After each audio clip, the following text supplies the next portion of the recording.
So the title of today's video I think is going to be called Can You Just? Being the owner of a transit pickup truck, I quite often get a can you just job. Can you just drop this off, pick this up, etc, etc. So the next couple of videos are along them lines, but I'll show you this can you just job for today. So this is can you just pick up the cart. Now I'll show you around this because it's fairly interesting. It's quite an old hay wagon, and obviously I don't think you need to be a wagon expert to realise that this is beyond repair, but let me walk you around it anyway, show you where we are. So wheels are fairly had it. That axle don't look, that might be salvageable. Most of the back's gone, all the rest of the wheels are gone. Mainly firewood basically. That axle probably salvageable. Anyway, so why do I get myself into these things? Partly I can't help myself. Secondly, because it's in my nature to kind of try and preserve things as much as I can. Now I've done full restorations on vehicles, I've been involved in all sorts of different things, and sometimes it's amazing what you can do to bring something back to life, but you have to factor in a cost and time element into these things. Sometimes the cost and the time involved is just so much that you just can't, it's just not worth doing it. This is definitely one of those, but the ironwork on this is pretty good. Back in the day there'd have been a blacksmith making most of this ironwork. These upstands on the corners here are really nice. The turntable's still intact, even the wheel rims and stuff like that. It's all stuff, the hubs, the wheel hubs, it's got a lovely little like cog on the back of that. So all that needs to be kept really. Anyone who's restoring a cart or a wagon is missing one of these bits and pieces. You're never going to find them, you're never going to get one to match, and to get a blacksmith to make one you've got to find a good blacksmith, and then the cost of even stuff like these brackets here, all this stuff, all these little upstands are all going to cost a fortune. So these are all going to be kept. There's a few boards, probably that one there, maybe that top one, that I could probably salvage and turn into furniture or turn into something. I mean, again, you don't get bits of wood like that nowadays. That's probably 12 inches by 10 foot, that particular board. So there's a few bits and pieces that will be recycled, if you like, but the majority of it, that sadly, is probably going to end up on the fire. But we'll probably just do a relatively short video of this, and just show you what we're going to end up with at the end of it all. To show you these are just a little iron peg basically that joins the different components of the wheel. So you're seeing this one, that goes in the end of that section, and then there'll be another section here. So these are all made up of sections. There's 1, 2, and each one of these has got this peg in it. So because of that fact, first job you need to do, top tip for today, clean your bloody fire pit out. Because what you don't want is, when you go through all the ashes, you know everything you put in there is from the wagon. What you don't want is to be picking up bits of random metal that you don't know belong to a what thing. So clean your pits out. The other thing worth mentioning is we just have a very small fire, minimal heat, just to burn the wood off. There is a reason for that. One is, if you get too much heat in a fire, it's just going to buckle all that metal and ruin it.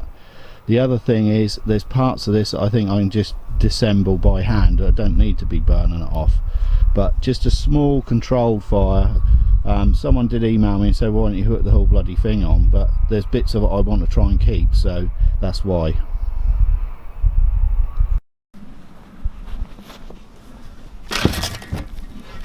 That didn't take a lot of pulling off, did it?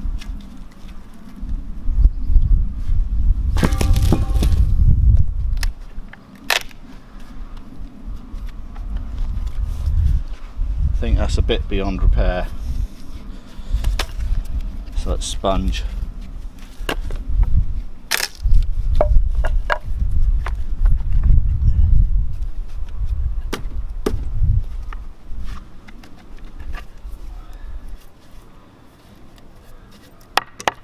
That's still as hard as rock though. This is normally, it should be probably ash. I think it is ash.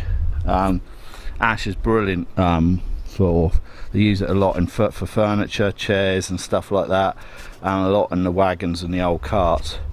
The only thing with it is quite prone to woodworm, and once it does go, it tends to go very soft very quickly. Look at the work in that hub, that's amazing. I mean, there's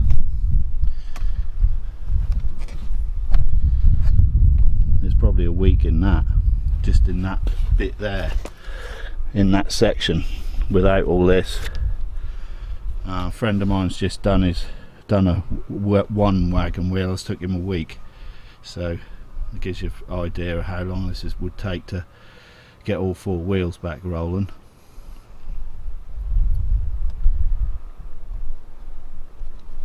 Show you this, is quite interesting. This is the wooden hub, and this is one of the few bits of metal actually on here, but this is the shaft that goes into the end here, so that goes quite a way up there, and then this is all solid wood, and these are your spokes that are cut into that hub. So each one of these would have been had to done by hand, which is some one hell of a thing. So that's your spoke goes in there like that. Like I say, that must be one hell of a lot of work just for one hub. Sadly, the hubs are missing off this.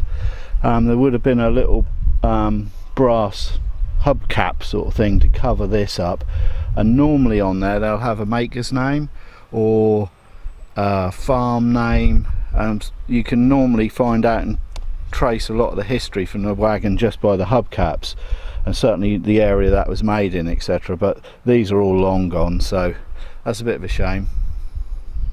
That's really surprised me, that axle's actually in bloody good order. That it's still turning, metalwork's in good order. It's so heavily built, I think that'd be another 100 years before this rod. And then obviously this is on the underneath, so you haven't got any, you got the last bit of the weather coming onto this, but a little bit soft in the top there, but that's sort of salvageable, I think. So we're going to chuck that on the keeping pile. I've just noticed this, there's 6 bloody wheels. These thick rimmed ones, these heavy ones here, are the originals, that one and that one. The one that had the gearing on it, I couldn't quite work that out. That's obviously a spare wheel, and then there's another spare rim there as well. So I didn't realise. There you go, that's my maths for you. Better Nick, I'd have liked to kept them.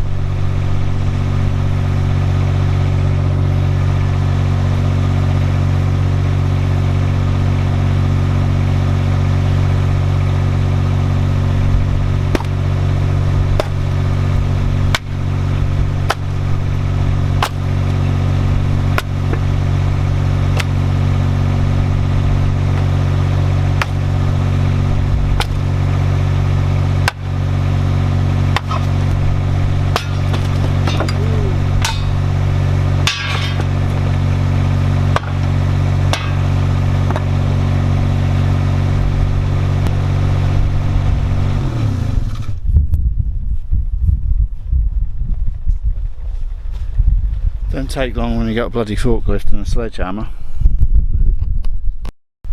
The old nameplate, can't really make out what that says now.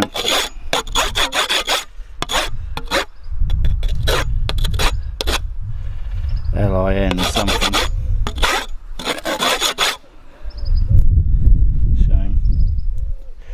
Right, the idea is I want to pull this side off, so get these outriggers and this bit off, and then flip it over so I can get the axle off and the turntable off without damaging all these bits. So there we get on with that.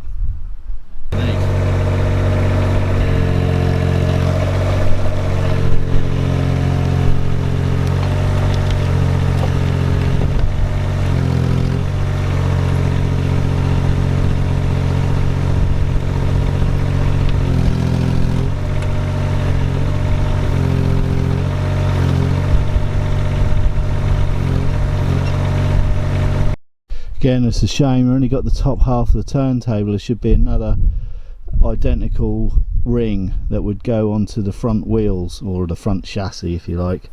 I'll have to actually ask the fellow where we picked this up whether he's found that. I want to try and get this back axle off, and then the rest of it can probably go on the fire if I can break it in two bits. Well, it certainly took less time to break it up than it did to build it originally, I'd imagine. That's what I've got to show for it so far. That there, a few bits there, some sides that I forgot about in the truck. There's a backboard there, and whatever comes out of the fire. There's a few more bits to burn off yet. So that's about it really. Once the fire dies down, I'll get the bits of metal out of there and add to the pile, and hopefully someone can use this for a future restoration project or to incorporate into something else. So I'll get this all palleted up and ready for sale. It's done well. It's 100 odd years old, oak and ash cart. It's a shame to have to break it up, but when you see the state of it, as we've been sort of disassembling it, it's really beyond repair. But anyway, that's another job done. Subscribe, ring the bell and all that malarkey, and we'll catch you on the next video. Take care.